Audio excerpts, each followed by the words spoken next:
Nashville Tennessee. यहाँ मुझे सिर्फ फायदा ही फायदा होने वाला है। 110। मैं $10 की शर्त लगाता हूँ। ये महंगा होता जा रहा है। साइन करने से इसकी वैल्यू बढ़ जाएगी। बिली डी विलियम्स से मुझे फायदा होगा। $500। बूम। $2000। आपने बस देख के ही वैल्यू बता दी। जानते हैं इसकी कीमत क्या है। तुम दोनों मेरा हर काम बर्बाद कर देते हो।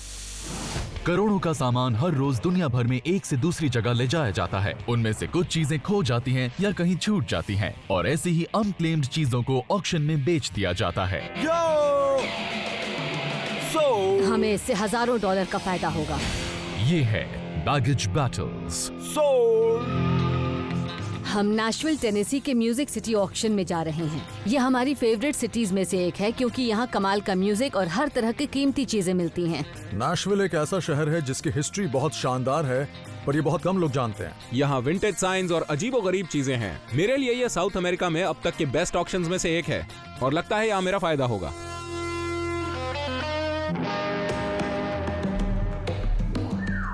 ओह वाओ, मुझे ये सील ट्यूब बहुत अच्छा लगा। ओके, इसके ऊपर लिखा हुआ है 80 स्टाफ। इस पर भरोसा नहीं कर सकते, पर एक चीज पर भरोसा किया जा सकता है। यहाँ लगे इस पुराने पैकिंग टेप पर। ये मेलिंग ट्यूब बहुत पुराना है और लगता है ये लंबे समय से ऐसे ही बंद है। मैं एक डिटेक्टिव की तरह हूँ। इस पुराने ट्यूब के अंदर क्या छुपा हुआ है वो मैं पता लगा कर रहूंगा। ये देखो। हाँ। ये एक बच्चों की टॉय कार्ट है, पर कमाल की बात ये है कि ये मिकी माउस क्लब है। ये 50s में बहुत पॉपुलर हुआ करता था, जिस वक्त डिज्नीलैंड को पहली बार खोला गया था। पर ये तो एक स्टोरेज यूनिट है ना? हाँ, लेकिन इसे मूव नहीं किया जाता। देखो, इसके नीचे पहिए लगे हैं। वैसे तो मैं अक्सर सही होता हूँ, पर सैली के साथ नहीं, क्योंकि बीवी से कौन जीत सकता है।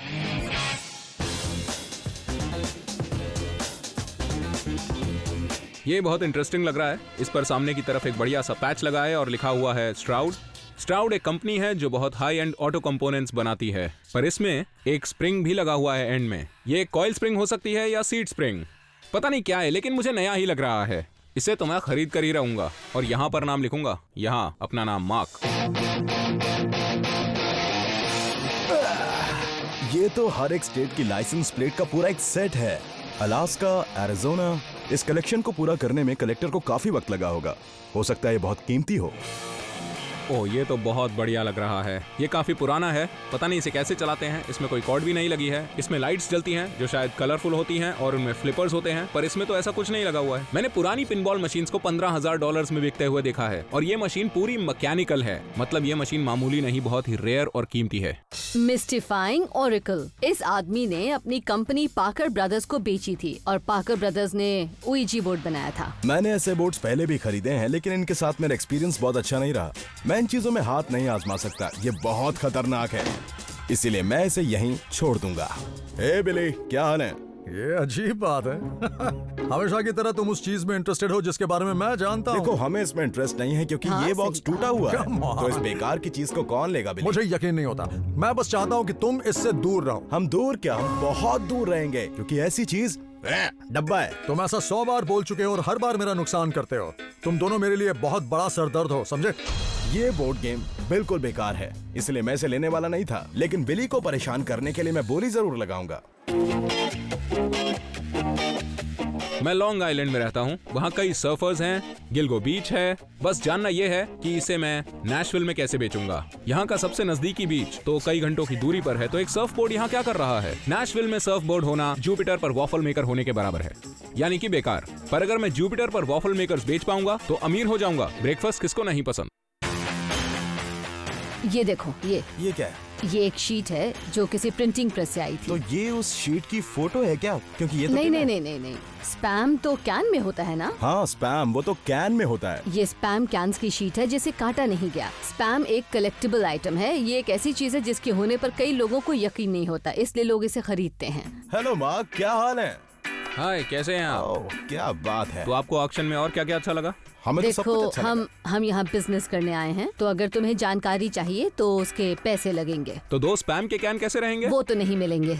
लॉरेंस और सैली बिल्कुल स्पैम की तरह हैं, पुराने और बिल्कुल नकली। हमारा पहला आइटम क्या है बताओ जरा। डेविड, हमारे पास ट्रैवल बैग है जिस पर पैच लगा है, जिस पर लिखा है स्ट्राउड। ये पूरी तरह से सील्ड है। ये जल्दी कीजिए, बोली लगाइए, बोली लगाइए। तो 60, 70, 80, 90 और 100 में ये गया इनके पास। देखिए हर एक स्टेट की लाइसेंस प्लेट। चलिए जल्दी कीजिए, बोली लगाइए, बोली लगाइए। लेडीज एंड जेंटलमैन, ये है 1930s की सेफ्टी जोन पिन बॉल। 200, 225, 250 और ये गई इनके पास। क्या बात है, टी शर्ट की तरह इनके ये हुई ना सितारे कमाल भी की चमक रहे हैं। डील। आगे का आइटम बताइए कैन स्पैम प्लीज। की कोई शीट है। इसकी शुरुआत करते हैं 5। स्पैम तो मीट का रिप्लेसमेंट होता है, तो ऐसी चीज पर बोली क्यों लगानी? कोई बोलिए। 10 से आगे, हाँ 15, 20। क्या बात है, बहुत 30, अच्छे। 25, 30, 50, 55, 60, 65। बात क्या बेकार चीज है। लॉरेंस और सैली के लिए ये बने हैं। 65 से आगे कोई बोलिए। और ये मैं नहीं ले रहा। कंग्रेचुलेशन, ले जाइए। चलिए लेडीज एंड जेंटलमैन, $65 पुराने स्पैम के लिए इन्हें लेना बिल्कुल भी बुरा आइडिया नहीं था। वीजी बोर्ड को तो सब जानते ही हैं। ये वीजी बोर्ड पुराना है और अलग है, और मैं ऐसी चीजों को खरीद तब बेचता हूँ। तो बोली शुरू करते हैं $25 से। $25, $25 आगे बोलिए। $110 सीधा। क्या बहुत हाई जंप। 120, बहुत बढ़िया। आगे बढ़ते रहिए, 120, 120। सोल्ड। जीतने से भी ज्यादा मजेदार है बिली का नुकसान करवाना। मुझे इस पर जो भी प्रॉफिट मिलता ना, वो लॉरेंस की वजह से अब कम हो गया। 1960 में बना सर्फ बोर्ड। क्या बात है। आपको पता है ये क्या है? हाँ बताइए। ये एक कमाल का सर्फ बोर्ड है। हाँ, वो तो दिख रहा है। इसकी कीमत होगी करीबन $75। ठीक है, तो हम पता लगाएंगे कि इसकी असली कीमत क्या होनी चाहिए। $20, $40, आगे बढ़ते रहिए। $60, बहुत अच्छे। $90, 80, 90, 100। तुम उससे दूर ही रहो। ये सर्फ बोर्ड मेरा है बिली, 120। इसके बारे में सोचना भी मत। अब 130, $145, इसके आगे नहीं बोलूंगा। 145, बहुत अच्छे। और बोली लगाइए, और नहीं। बोली लगाइए, आगे बढ़िए। 145 में ये इनके पास वाह, है। क्या बात। हार मान लो बिली और दूर रहो मुझसे। वहां पर मैं कुछ देख रहा हूँ। 1980 की कोई चीज है, देखते हैं। इसकी शुरुआत $10 इस से ट्यूब करते के हैं। बारे में कोई भी नहीं $10 जानता। ये 5 या $500 तक में बिक सकता है। मैं इसे जरूर लूंगा। $10 वहां से और $15 यहाँ से। $20, बोली बढ़ रही है, बहुत अच्छे। $25, 25 से आगे कोई बोलेगा। 25, 25, Thank you. 25 में ये इनका हुआ। एक पुराने पोस्टर ट्यूब के लिए $25। बिली की सोच समझ ही नहीं आती। मैंने इस ऑक्शन में $145 खर्च किए, लेकिन इतने कम खर्च से भी मुझे फायदा होगा।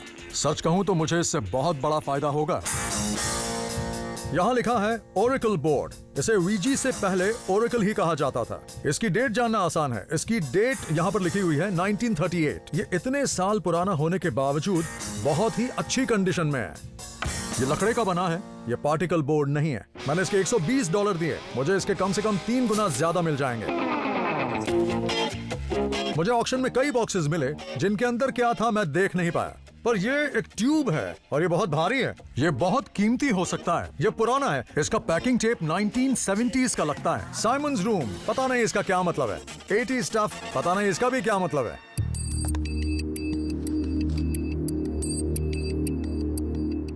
ये किसी तरह का पोस्टर लग रहा है। एक्चुअली इसमें तो कई पोस्टर्स हैं और ये अब भी बहुत भारी है। मूवी पोस्टर्स बहुत कीमती होते हैं। गोस्टबस्टर्स पहला पोस्टर है, $10-20 तो मिल ही जाएंगे। ऐसे बड़े बड़े विंटेज पोस्टर्स कभी कभी हजारों डॉलर्स में बिकते हैं। ओह यस, जॉस का पोस्टर बढ़िया है। The empire strikes back, the breakfast club, raiders of the lost ark, revenge of the Jedi. Revenge of the Jedi, ऐसी कोई फिल्म बनी भी थी क्या? रिवेंज ऑफ द जेडाई, पर उसका तो नाम था रिटर्न। रिवेंज, शायद उसका नाम रिवेंज था। एक सेकंड, उस फिल्म का नाम तो रिटर्न ऑफ द जेडाई था, या फिर रिटर्न की जगह रिवेंज। सच कहूं तो मैं कभी स्टार वॉर्स का फैन नहीं था। मैं नैशविल के प्रीमियर थिएटर जा रहा हूं, the Tennessee performing arts centre में बिली डी विलियम्स से मिलने। वो एक्टर जिन्होंने स्टार वॉर्स में लैंडो कैलरीजियन का रोल निभाया था। हो सकता है कि उन्हें इस पोस्टर के बारे में कुछ पता हो।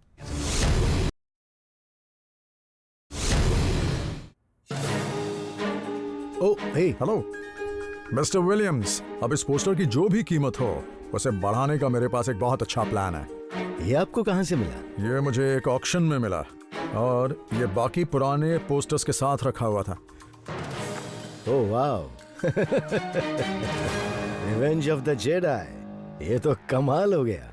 मुझे याद है इस फिल्म का नाम था रिटर्न ऑफ द जेडाई, ना कि रिवेंज ऑफ द जेडाई। जरा खुद ही सोचो, मेरा मतलब एक जेडाई रिवेंज क्यों लेगा? रिवेंज शब्द यहाँ ठीक नहीं लग रहा है। हाँ, बहुत ही नेगेटिव भी है। इसका नाम बदलकर रिटर्न ऑफ द जेडाई रखने के पीछे बहुत ही गहरी सोच और प्लानिंग शामिल थी। इसे रिटर्न ऑफ द जेडाई नहीं रखा गया था। मुझे लगता है ये स्टोरी के हिसाब से उनका बिल्कुल सही फैसला तो था। ये एक गलती है। हाँ, तब तो ये बहुत अच्छी बात है। स्टार वॉर्स की तीसरी फिल्म का नाम पहले रिवेंज ऑफ द जेडाई था। रिलीज से पहले जॉर्ज लूकस ने उसे बदलकर रिटर्न ऑफ द जेडाई कर दिया। ये पोस्टर एक असली गलती है जो कि रेयर है और गलतियों के अच्छे दाम मिलते हैं। आप इस फिल्म में थे तो कुछ बताइए ना, आपका एक्सपीरियंस कैसा रहा? मेरे लिए तो वो बहुत ही इंटरेस्टिंग था। जॉर्ज चुपचाप अपना काम करते रहते थे, लेकिन उनकी सोच बाकियों से बिल्कुल अलग हटकर थी। जब हमने मूवी की शूटिंग की तब कंपनी का नाम था ब्लू हार्वेस्ट, ताकि हम एरिजोना डेजर्ट में जो कर रहे थे किसी को उसकी कानो कान खबर ना हो। फिर बाद में हमारी फिल्म सुपर हिट हो गई। अब लोग एक्टर से भी ज्यादा जानते हैं, तो जब हमें स्क्रिप्ट दी जाती थी तब हमें पता ही नहीं होता था कि हम आखिर करने क्या वाले हैं। आपने ऐसे पोस्टर्स पहले भी देखे हैं? वैसे मैं अब तक कई कन्वेंशंस में जा चुका हूँ और सच कहूँ तो ऐसे कई पोस्टर्स नहीं देखे। ये सच में बहुत ही रेयर और है। इसकी कंडीशन के बारे में आपका क्या ख्याल है? मैं तो कहूँगा कि इसकी कंडीशन बहुत ही बढ़िया है। ये कब बना था? 1983 में। ये पोस्टर रेयर है और बहुत अच्छी कंडीशन में है, और अगर ये असली हुआ तो मुझे बहुत फायदा होगा। अगर ये असली पोस्टर्स हैं तो मुझे लगता है कि 1000 से $1,500 तक मुझे जरूर मिल सकते हैं। पर मेरा सवाल यह है कि क्या ये एक ऑथेंटिक 1983 का पोस्टर है? वैसे इसको देख के मुझे ये लगता है कि ये पोस्टर असली है। क्या बात मेरे ख्याल है। से आपके हाथ एक अच्छी चीज लग गई और है। अब मैं इस पोस्टर की कीमत और भी बढ़ाने वाला हूँ। बिली डी, क्या आप मेरे लिए एक छोटा सा काम कर सकते हैं? इसे साइन कर देंगे प्लीज। साइन करने से इसकी वैल्यू और बढ़ आपको पता जाएगी। है मैं न्यूयॉर्क से हूँ, मैं कोई मौका नहीं छोड़ता। बिली डी का ऑटोग्राफ मिलने से इस पोस्टर के मुझे एक्स्ट्रा $500 जरूर मिल जाएंगे। ये लीजिए। $25 के पोस्टर के लिए $2,000 कमा लिए। मैं तो यही कहूंगा कि फोर्स इज विथ मी, पर अपने टैलेंट का भी जवाब नहीं। मैंने इस ऑक्शन में $500 खर्च किए, एक पुराना लॉन्ग बोर्ड लिया, एक विंटेज पिनबॉल मशीन खरीदी और एक ब्लैक बैग लिया जिसके अंदर क्या है मुझे नहीं मालूम। मैं लॉन्ग आइलैंड से हूँ और ये है एक लॉन्ग बोर्ड। ये board late 60s early 70s में बनाया गया होगा। लॉन्ग आइलैंड में ये कॉमन है, पर इनकी डिमांड बहुत रहती है क्योंकि हर किसी को सर्फ बोर्ड अच्छा लगता है। ये सर्फ बोर्ड न्यूयॉर्क में आसानी से बिक जाएगा। एक बार मैंने हडसन रिवर पर ब्रॉन्क्स डाउनटाउन से 15 फुट की वेव राइड की थी। सर्फिंग मेरे खून में है। मुझे ये विंटेज पिनबॉल मशीन मिली जो बहुत ही सस्ती थी। ये मशीन्स कितनी पुरानी हैं ये इनके वुड से पता चलता है और इस बात से कि ये कैसे कॉइन्स लेती है, पेनीज, निकल्स या डाइम्स, क्वार्टर्स। इसमें शायद डाइम्स यूज होते हैं। मुझे लगता है ये मशीन कम से कम 70 से 80 साल पुरानी है। ये प्री इलेक्ट्रॉनिक है। आप इस मशीन को हिलाकर बॉल को किसी भी होल में डाल सकते हैं, मतलब चीटिंग कर सकते हैं। वू! ये हुई ना बात। Come on baby. वैसे ये मशीन काम तो अब भी करती है। इसके लिए मुझे $1000 से $1200 तक मिल ही जाएंगे। मुझे अब तक कई मिस्ट्री बॉक्सेस मिले हैं, पर इस ब्लैक बैग जैसा कुछ भी नहीं मिला। स्ट्राउड एक ब्रांड है जो ऑटोमोटिव फील्ड से जुड़ा हुआ है। मुझे लगता है ये बैग ऑटोमोटिव का है, पर पता नहीं इसके अंदर की चीजें कीमती है या नहीं। मुझे इस स्प्रिंग की फिक्र हो रही है। मैं कोशिश करूंगा अपना चेहरा इससे दूर रखूं। ओ तेरी तो।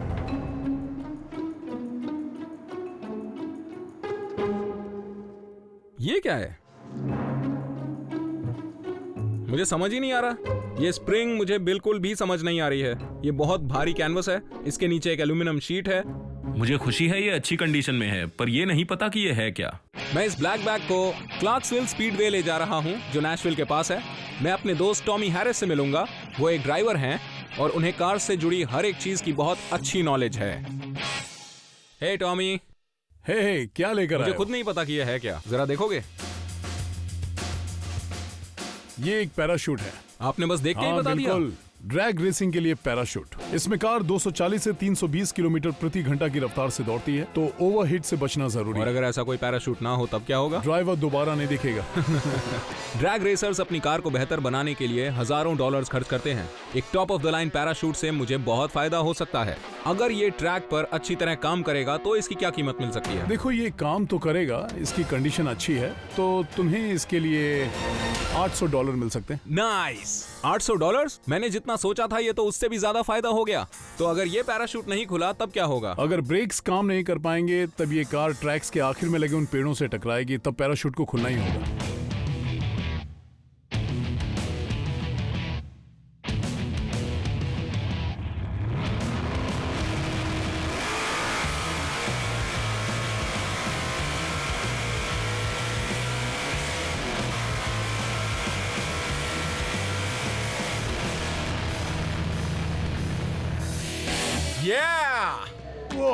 ये काम कर गया टॉमी। मैं सोच ही रहा था कि ये काम करेगा या नहीं, पर ये मजेदार रहा। कार यहाँ से वहाँ बहुत ज्यादा मूव नहीं हुई। वहाँ एंड में तो बहुत बढ़िया टर्न आया था, मुझे मजा भी बहुत आया। हाँ, तुम्हारा पैराशूट काम कर रहा है। $800 का प्रोफेशनल ड्रैग रेसिंग पैराशूट $100 में खरीद कर अपना फायदा कौन करता है? मैं और कौन? हमने स्पैम टिन्स की एक uncut poster sheet, 51 licence plates का एक कलेक्शन और एक Mickey Mouse club push card $500 में खरीदा। सच कहूँ तो हमारे हिसाब से ये चीजें बहुत ही अजीब है। हो सकता है कि ये पूरी तरह से रेयर ना हो, लेकिन कैरेक्टर्स के मामले में इसकी क्वालिटी बहुत अच्छी है। हुई, डुई एंड लुई और मेरा all time favourite character Goofy. Sorry honey, बुरा मत मानना, तुम भी पसंद हो।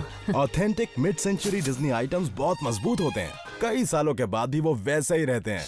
चलो अब इसे देखते हैं हनी। लाइसेंस प्लेट्स का ये कलेक्शन तभी कीमती हो सकता है जब इसमें सभी 50 स्टेट्स की प्लेट्स हों और डीसी भी, वरना ये बेकार मेटल के टुकड़ों के ढेर के अलावा और कुछ नहीं है। द लैंड ऑफ एन्चार्टमेंट, ये कौन सी जगह है? New Mexico. बहुत अच्छे। जब लॉरेंस को सिटीजनशिप मिली तब इसे अमेरिकन ज्योग्राफी सीखनी पड़ी। ये बिल्कुल सही मौका है इसकी नॉलेज को टेस्ट करने का। आरकांसस? आरकांसस 9। ओह अच्छा। स्पोर्ट्समैन परेड या पैरा स्पोर्ट्समैन पैराडाइज, ये कभी नहीं सुना। मुझे अमेरिका से प्यार है। न्यूयॉर्क स्टेट कब से बन गया? न्यूयॉर्क एक स्टेट ही है। सच में? कहीं इसे इंग्लैंड वापस न भेज दें। हम इसे कितने में बेच सकते हैं? देखो, मुझे लगता है कि इसके $600 मिल सकते हैं। चलो अब स्पैम शीट को देखते हैं। हाँ, ओके? क्यों नहीं। जरा देखें किस तरह का स्पैम है। ऐसा लगता है कि ये उसी प्रिंटिंग प्रेस से आई है जहाँ पर स्पैम कैंस बनाए जाते होंगे। ये मेटल की शीट हाँ, है सही कहा। और इसे स्पैम पर लगाया जाता होगा। हाँ, ये वाला अच्छा लग रहा है। ये है पॉलिनेशियन स्पैम। सच कहूँ तो अगर एक कैन को देख लिया तो समझो सबको देख लिया। इस स्पैम की शीट को देखकर ऐसा लग रहा है कि इसकी कीमत ना के बराबर होगी। वैसे ये सिर्फ स्पैम ही है, पता नहीं इसकी वैल्यू क्या है। क्यों ना हम इसे किसी एक्सपर्ट को दिखाकर इसकी वैल्यू पता करें। स्पैम के बारे में जानने वाले को ढूंढना आसान नहीं है, पर हम नैशविल में हैं और यहाँ स्किप टाउन और उनकी shop cool stuff weird things है, जहाँ हमें इसकी जानकारी मिल सकती है। Skip town the spam man. आपके पास तो वो असली मेटल टिन है जिनसे कैंस बनाकर उनमें स्पैम भरा जाता है। तो ये आखिर किसी को कैसे मिला होगा? वो शायद ऑस्टिन मिनेसोटा की फैक्ट्री में काम करते होंगे। मुझे लगता है ये शायद अर्ली 80s से 82 के बीच बनाया गया होगा। मुझे लगता है ये बहुत ही रेयर है। मैंने ऐसा पीस पहले नहीं देखा। जितना सोचा था उससे भी ज्यादा रेयर शीट है ये। हो सकता है हमें इससे फायदा हो। इस पर कुछ स्क्रैचेस भी हैं। ये तो इंटरेस्टिंग है। मुझे लगता है इस पर ये देखिए एक मिसप्रिंट है और शायद इसी वजह से इस शीट को फैक्ट्री से निकाल दिया गया होगा। ऐसा करने की वजह यही रही होगी, पर इससे इसकी वैल्यू बिल्कुल कम नहीं होगी बल्कि और भी ज्यादा हो जाएगी। अब ये पॉपुलर इसलिए हो रहा है क्योंकि mid centuries 50s, 60s, 70s की चीजों को आर्ट के रूप में खरीदा जाता है। तो तुम्हें क्या लगता है कि स्पैम पोस्टर के लिए हमें कितने पैसे मिलेंगे? मेरे ख्याल से ये बहुत ही आर्टिस्टिक और रेयर है, तो मुझे लगता है आपको मिल सकते हैं लगभग यही कुछ $1000। क्या बात है, मजा आ गया। बिली को नैशविल में एक रेयर स्टार वॉर्स पोस्टर मिल गया। बिली डी विलियम्स की मदद से उन्हें $2335 का फायदा हुआ। मार्क को एक विंटेज पिनबॉल मशीन, एक विंटेज लॉन्गबोर्ड और एक ड्रैग रेसिंग पैराशूट मिला, जिससे उसे $1955 का मुनाफा हुआ। लॉरेंस और सैली अमेरिकन जियोग्राफी में फेल हो गए, पर स्पैम की एक अनकट शीट बेचने पर उन्हें $1345 का मुनाफा हुआ। हे, जाने से पहले थोड़ा स्पैम खाएंगे? वैसे ये कहना बहुत मुश्किल है कि स्पैम किन चीजों से बनाया जाता है, क्योंकि जब तक उसे खोलेंगे नहीं तब तक पता नहीं चलेगा कि उसमें क्या है। हो सकता है कि उसके अंदर नकली मीट हो। स्पैम मीट जैसा एक सब्सटेंस होता है जिसमें होता है बहुत सारा फैट। खुशबू तो अच्छी लग रही है। मुझे नहीं पता था कि ये चीज मीट जितनी ही डिलीशियस है।